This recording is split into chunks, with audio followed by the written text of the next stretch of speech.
morning, everybody. Welcome to the February 2nd Saturday here at Pro Sanctity. I'm Dan DeLuca. I'll be your MC for today. So for those of you who haven't been here, we'll have our presentation this morning, a period of time for adoration and confession, Mass, and then lunch. So as always, the Oblates are going to feed you both spiritually and physically through the course of today's events. So I get the honor of introducing our speaker today, Father Jeff Lorig. He was ordained a priest in 2004 and currently is the pastor at St. Joan of Arc and St. Thomas More parishes here in Omaha. Prior to that, he was the director of pastoral services for the Archdiocese of Omaha.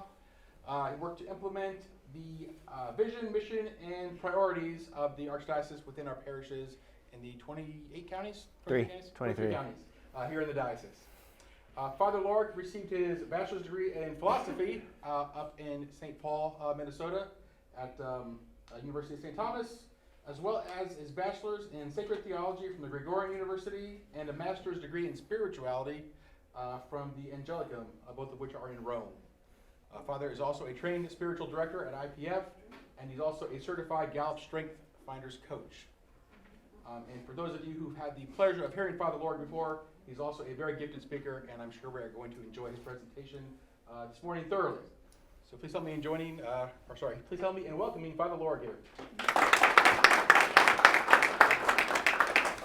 Thanks, Dan. Good morning, everybody. Nice to see you. It's been a while since I've been out here, so it's nice to be here. I actually have fond memories of when COVID first started. Remember those days a couple of years ago about this time? So I think they were kind of in lockdown here. And you weren't really supposed to have Mass. But sometimes Jesse would call me and say, "Hey, can you come out and say Mass for us?" So about once a week for a month or so, I was able to come out here and say Mass, and it was very nice since we weren't doing a whole lot. We didn't really have much of an audience. I was at Cathedral at the time, and it was Father Gruey and Father Buckley, and the three of us would sometimes say Mass in our chapel. And it was nice, but it was nice to kind of come here and just be with the Oblates. So, good. Everybody here has faith, right? Yeah. All right. Does anybody remember the year of faith? I really enjoyed the year of faith. I think at that time I was the pastor out in Creighton, Nebraska, and we do have Creighton people here today. Knox County, the Fantas. So actually, you guys live in Antelope County, don't you? They're right on the border.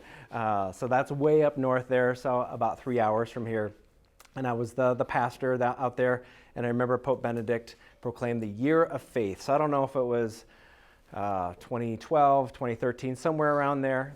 But as you know, if you've ever had a chance to read Pope Benedict's documents, they're just full of great wisdom. And so he wrote a document for that year of faith as it began. And he titled it Porta Fidei. And it just means the door of faith. So we're going to kind of use that as our launching point for how we might understand faith. Certainly you can read the Catechism and you can learn what Thomas Aquinas says about it. There's even a faith talk at Curcio weekend, which actually in the rural area, this is the talk. When we redid things, when Curcio said, "Hey, you can't use Curcio name anymore because we changed the format of the weekend, so now it's the Christians Encounter Christ weekend," we had to redo all of our talks. So Father Dan Andrews was supposed to write the talk, and then he said, "Why don't you write it?"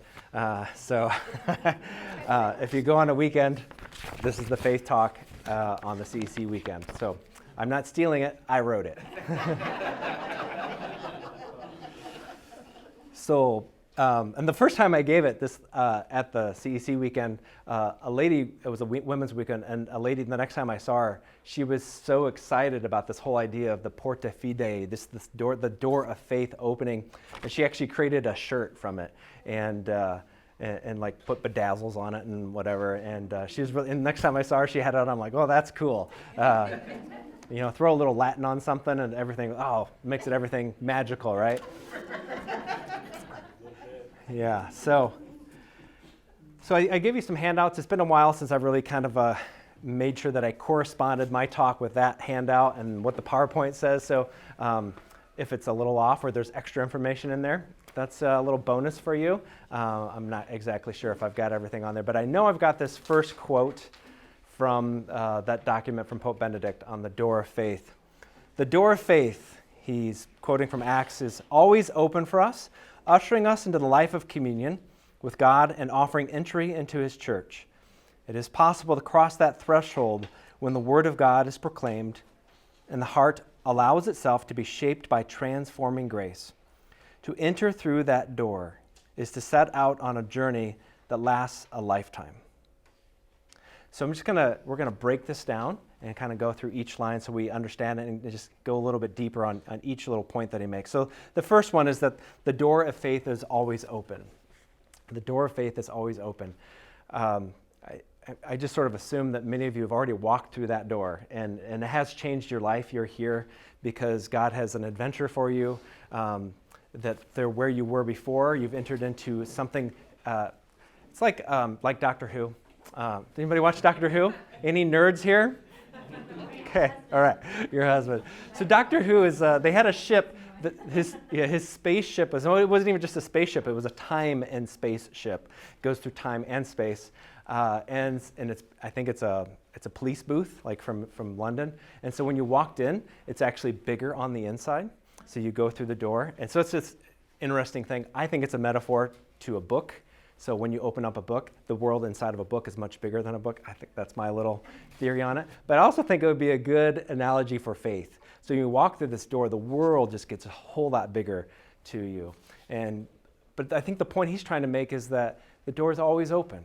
It's always open. And sometimes we might be on that threshold. We might maybe step out of it. Maybe sometimes in our lives, in whatever season we're going through in our life, we might put our leg back. We might have to re-examine it again. But it's always open, right? It never closes. So it doesn't matter what we've done, what you did yesterday, what you did in college, that you can always have a relationship with God. So ultimately, that's what faith is, this entering into this trust relationship with God. Well, all relationships are really about trust, don't you think? Like friendships, business relationships, marriage, all that stuff. It's all relationships are about trust. So faith is this key to a relationship, this trusting ourselves to God. And so Pope Benedict is just saying it's always open. You can't close it, right? You can close it. Yeah, certainly, you and I, we're really good at closing it. Like, I don't want to do this. I don't want to be in this relationship anymore. But it's always open to us. So it doesn't matter where you've been, what you've done. The opportunity for believing and trusting God, it never closes. So he never abandons us.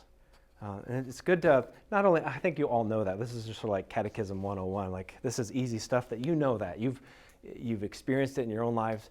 But I think the more that we truly believe that in our own struggles with faith and doubts. I took a class at St. Thomas that was called Faith and Doubt, because oftentimes faith comes with a little doubt, right? There's moments where we have some questions and things get a little bit hard, but the more that we experience that ourselves, I think we can share that with others. I mean, I think that there's so many people in our pews that, not just in our pews, but our neighborhoods and our families, who have kind of felt like maybe the door of faith has been closed to them. So this might not resonate with you personally, but there's just a lot of people just outside our doors that really experience it. Like, I don't know what it might be like to have a relationship with God. Does anybody know Dr. Jordan Peterson? Anybody aware of him?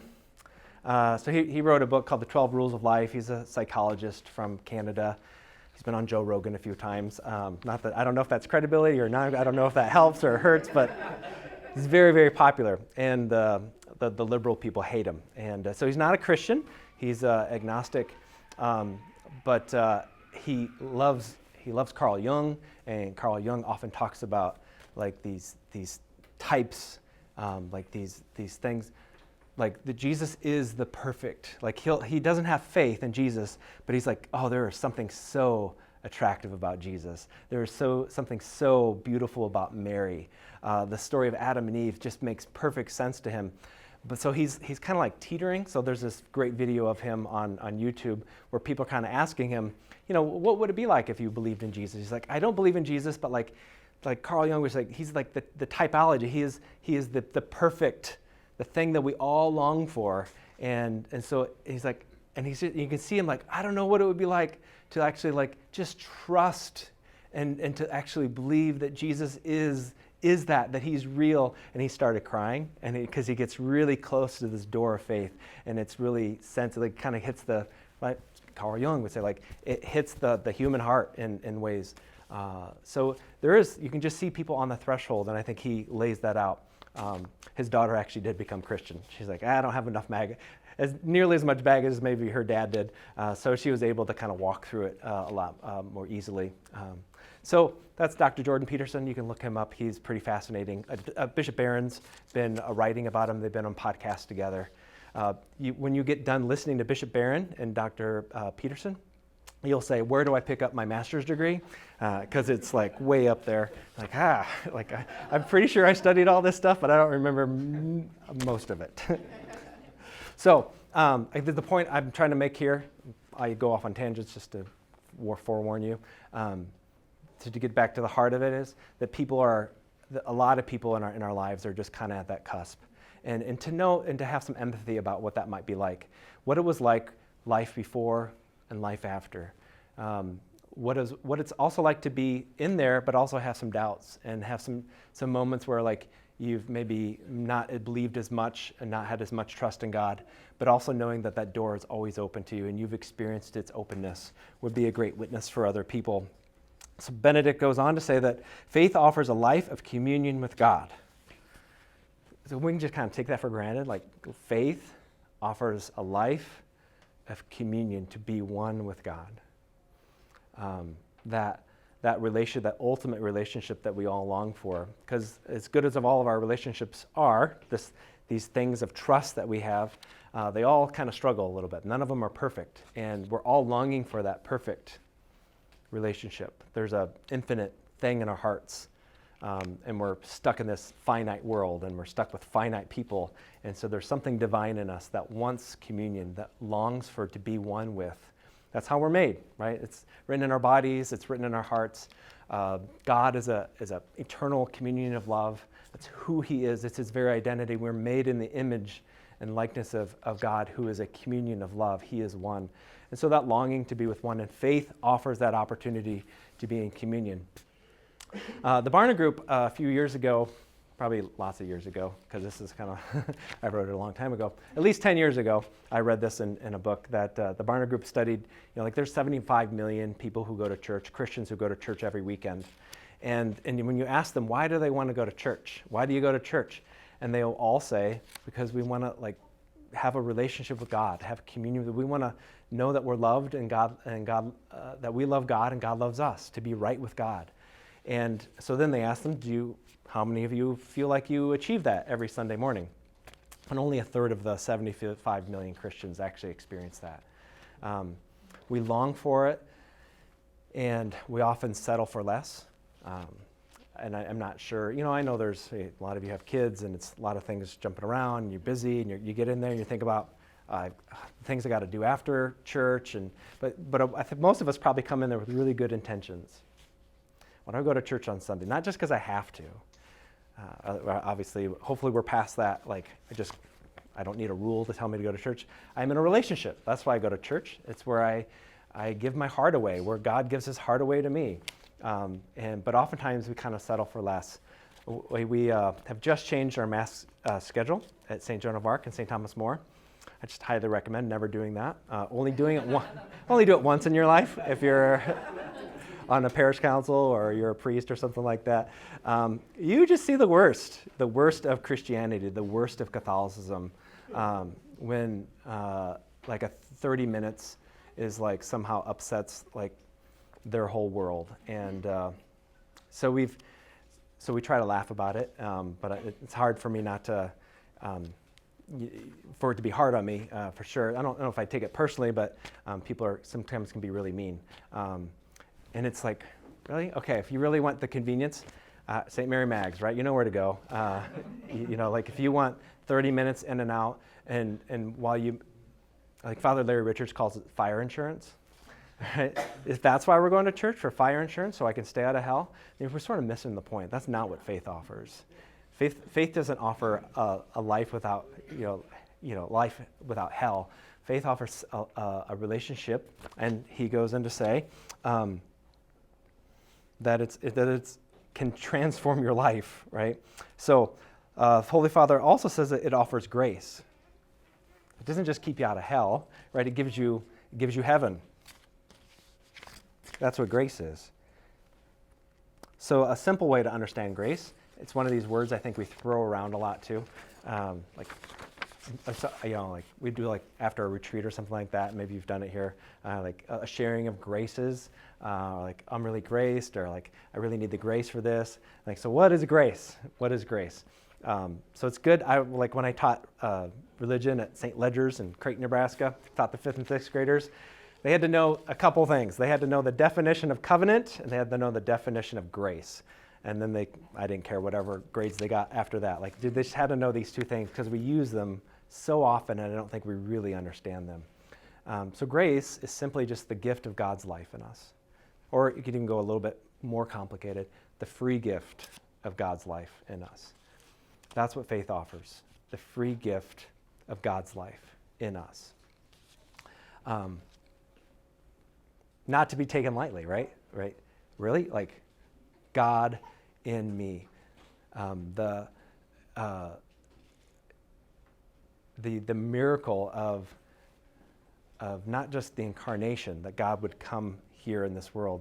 So I was actually doing spiritual direction last night for somebody, and she was quoting, I don't know who she was quoting, but she was teaching me a few things, which happens a lot.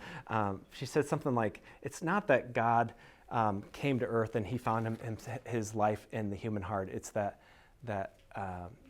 he let humanity dwell in his heart. Like, that's the miracle. Like, that it actually expands our hearts. That this life of God in us, it expands our world, it expands everything. That's what this faith is, this gift of grace. So what does grace do, he says? It transforms our lives. The gift of God's life in us, in our life, transforms our lives. It shapes our hearts and sets us on a journey of a lifetime. So when I was a junior in high school, I think I probably had kind of a little bit of a conversion, a big conversion. I think I always had a relationship with God, not always, but like faith does offer that, right? Baptism certainly offers that. And, but I don't know if I had really walked through the door until then. So my mom died when I was 11 years old, and I do remember talking to God the night before she died. So I know I had we had a talking relationship going on. I had some sort of trust in the fatherhood of God. But when I was a junior in high school, I really started asking a lot of questions about what does it mean to have faith in Jesus Christ. And so the best way I can describe it is like before, it's kind of like you kind of walking through life with a flashlight. Like, you can figure some things out, but when you say, I believe in Jesus, it's just the dawn from on high breaks upon you. Like, everything looked differently. When I was in high school, it was just this, I was not the most likely to be a priest in my high school, right? I got in trouble a lot. So I went to high school in West Point and Central Catholic there, so Sister Carol could tell you some stories.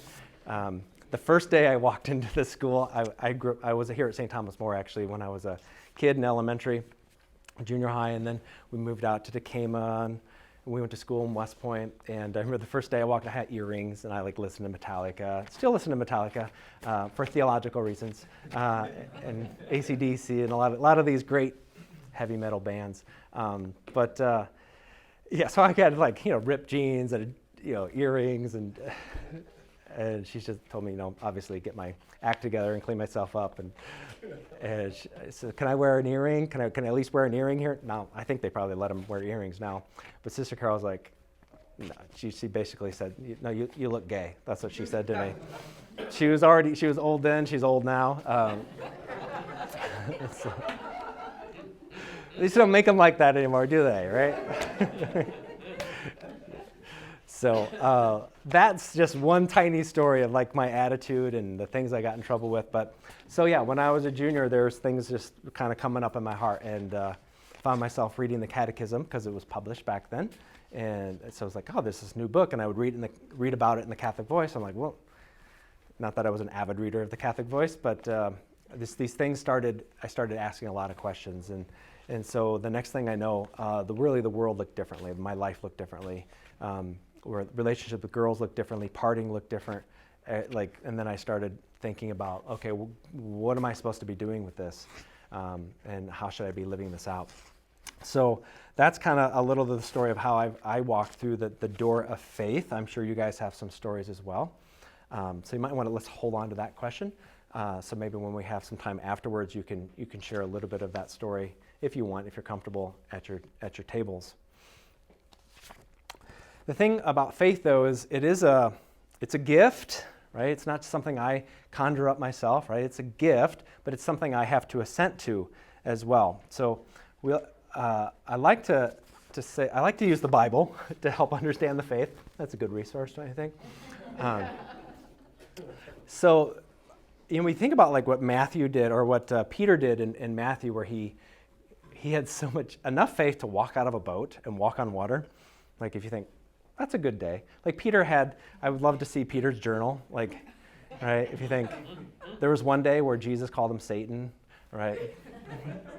Dear diary, Jesus, the Lord and Savior of my life, has called me Satan.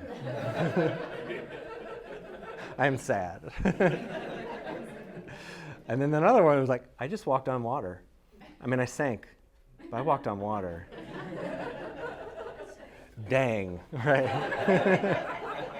That was cool. So here's that story. Then he made the disciples get into the boat and precede him to the other side while he dismissed the crowds. After doing so, he went up on the mountain by himself to pray.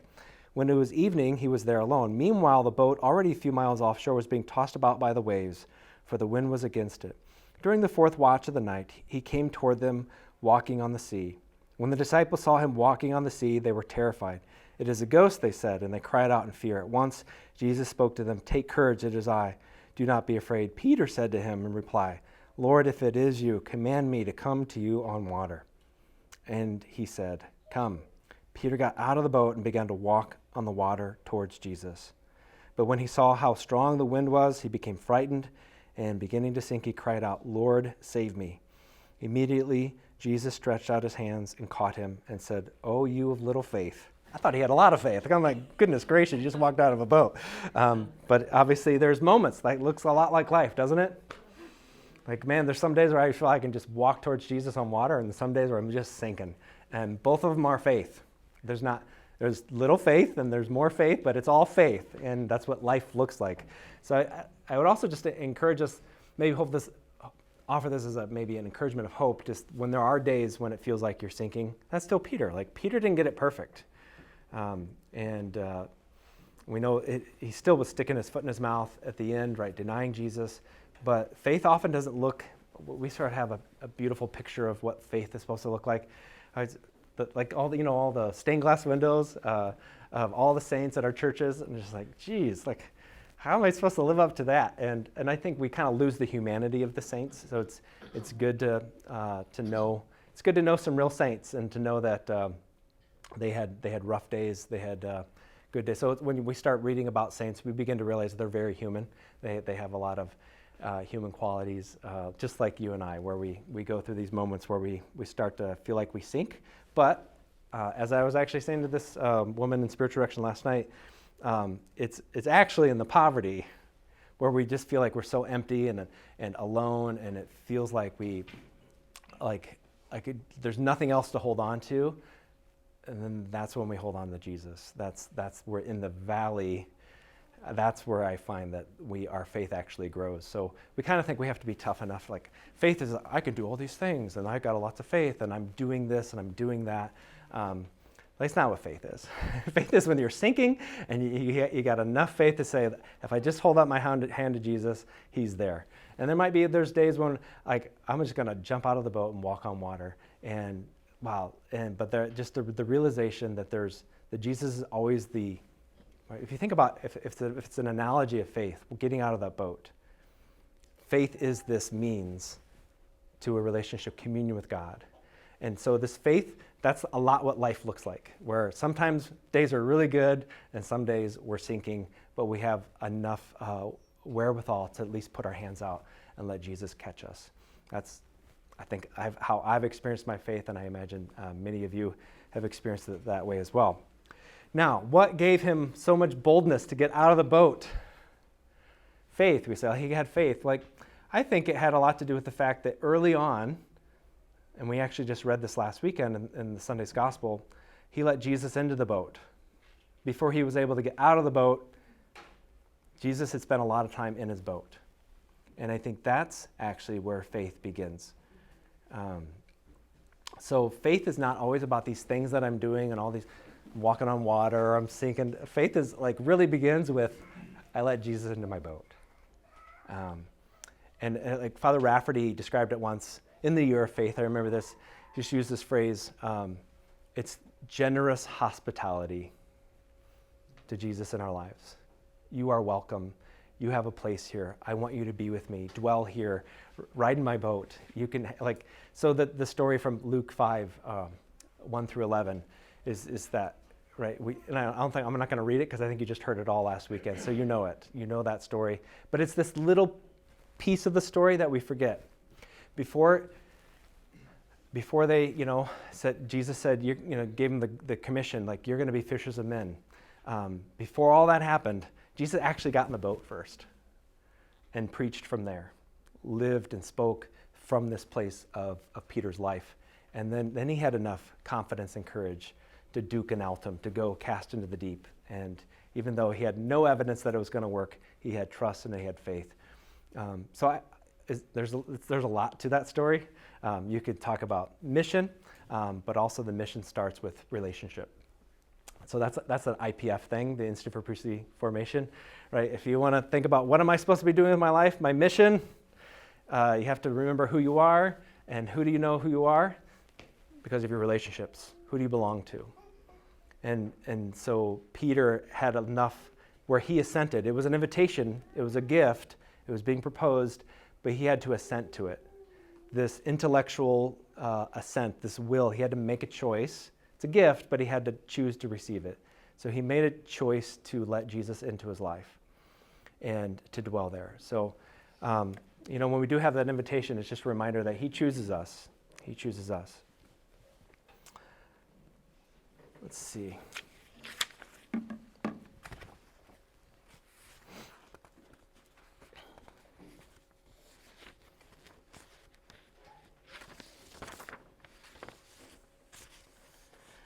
So what exactly is being proposed in faith? Certainly we can talk about relationship, identity, and mission, who I belong to, who am I, and where am I going.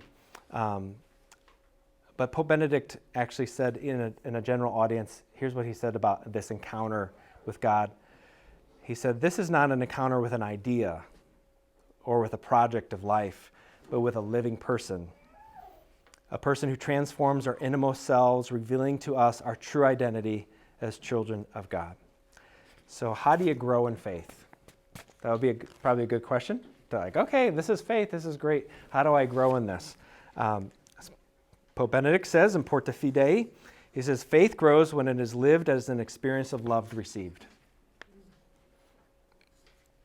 Faith grows when it is lived as an experience of love received, and when it is communicated as an experience of grace and joy.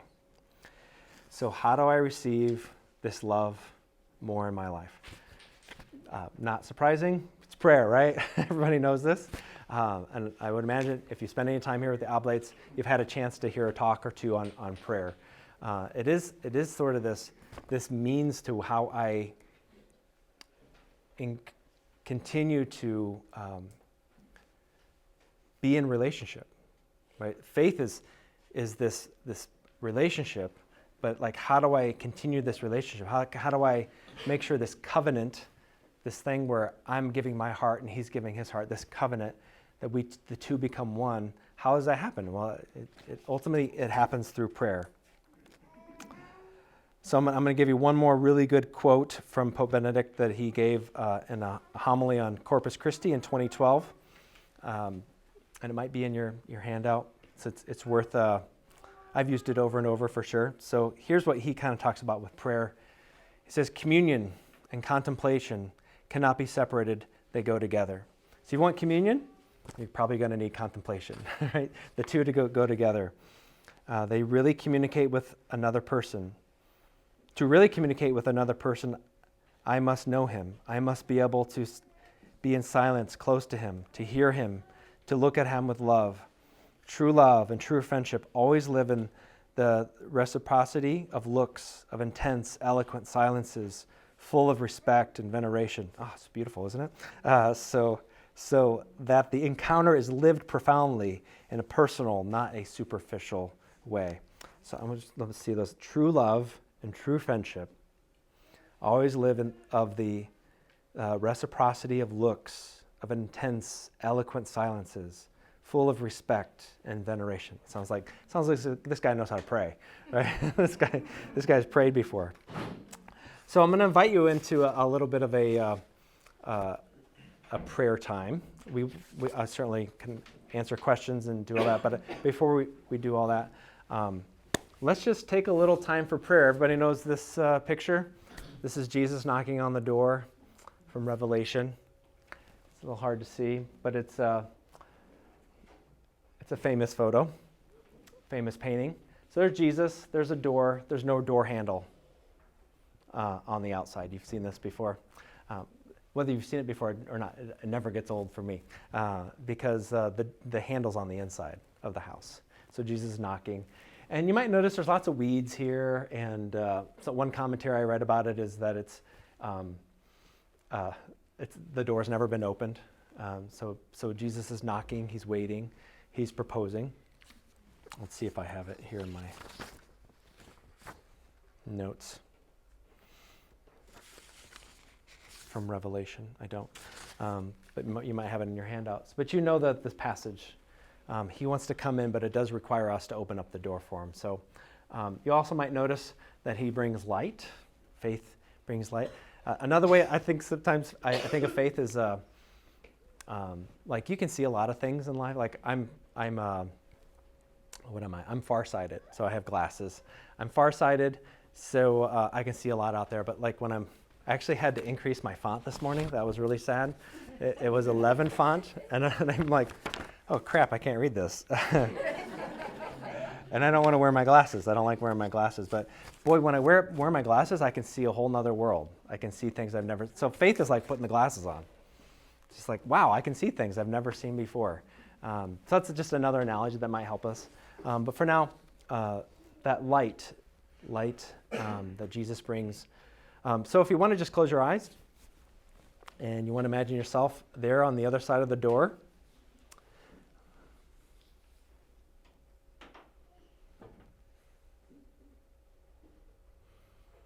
And you're fully aware of your life, all your stuff. And maybe just already the door is open for you, that you see Jesus clearly, and maybe he's already in the room with you. But maybe today is another day where we need to open that door and make sure he's present and with us. And so he is knocking.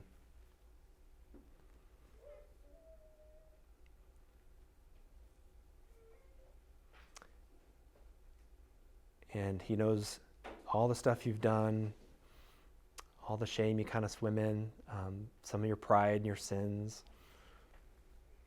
And Jesus is still knocking.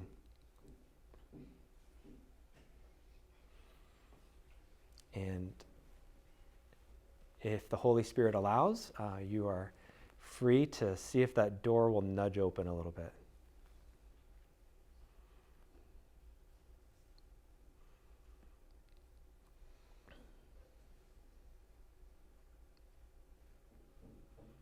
And you see the light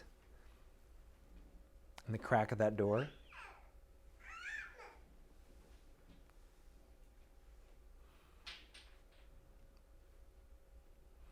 You're aware of how the light fills that whole room, even with just a crack.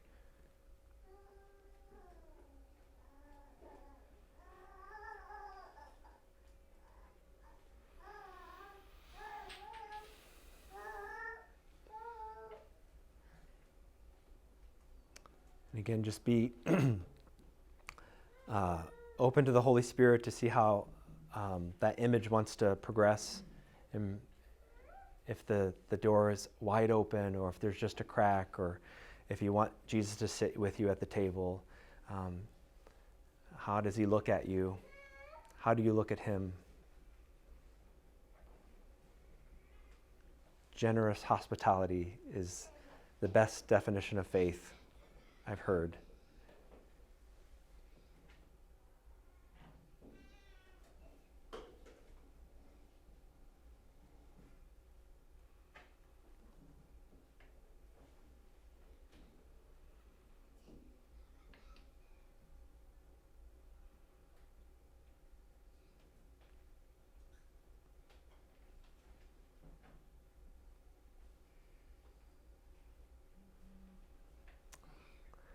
So hopefully this is just a taste, a little teaser. We'll have opportunities for confession, of course, after this, and then Mass. But obviously, there's time for some silent prayer while we are all getting ready for Mass.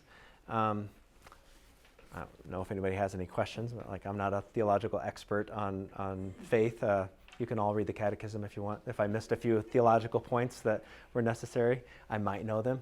I can certainly do my best, but. If you have any questions, you're welcome to them. Ask them.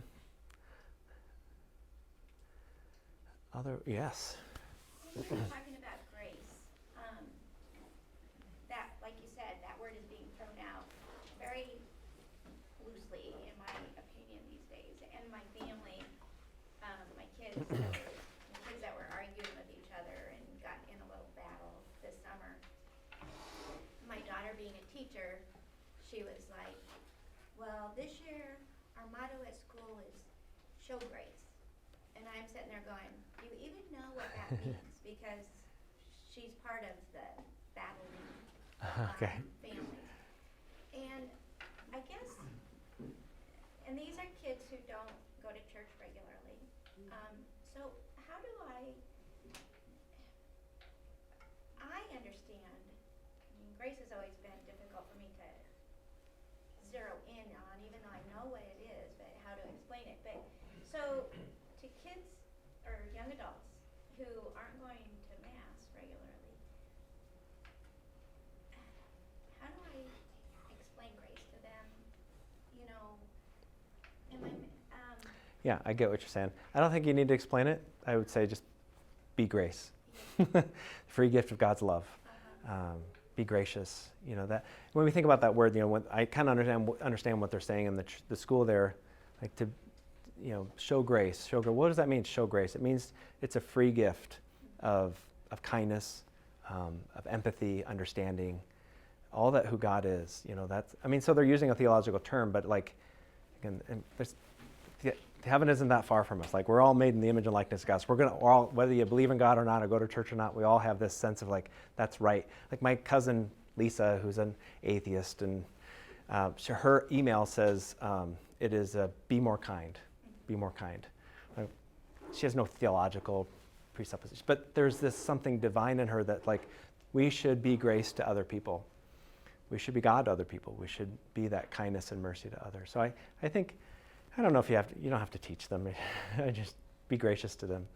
I don't know if that helps or not. But. Well, I want them to learn to be gracious to each other. Yeah. We learn through modeling, right? People model it to us. I act like my dad some days, which is not so great.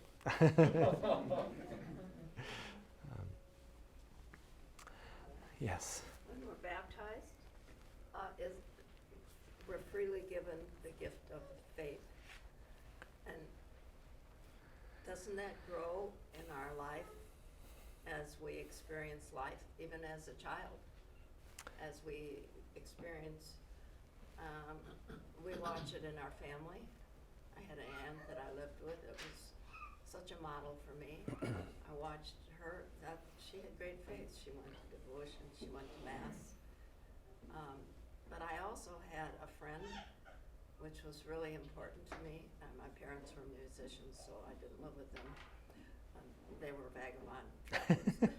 Just forget that part. Okay. Anyhow, my faith grew through my school, my teachers, my nuns in the school. I went to the Catholic school in my hometown. So how does faith grow was what you're asking, and doesn't baptism it's a plant gift that? of baptism. Yeah. It has to be nourished. Right. We're given it freely. Yeah. So at baptism, we ask this question: what do you ask of God's church for your child? And they the correct answer is baptism, but I usually tell my families in our baptism prep, I'll say, but I will also accept faith. What do you want from God's church for your child from baptism? Faith. I'll also accept relationship with God. So they always say baptism, but I'm trying to make a point, like, because faith is all these things.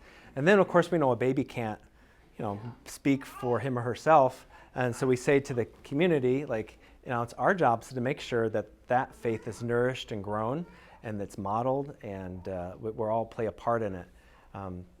So yeah, it's something that does grow through but it requires a proper disposition. For, you always think, like, we always have these kids go through confirmation every year, like thousands and thousands of kids, and then the next year they don't go to church, right? They're all done with religious ed and all that. So did the sacrament not work?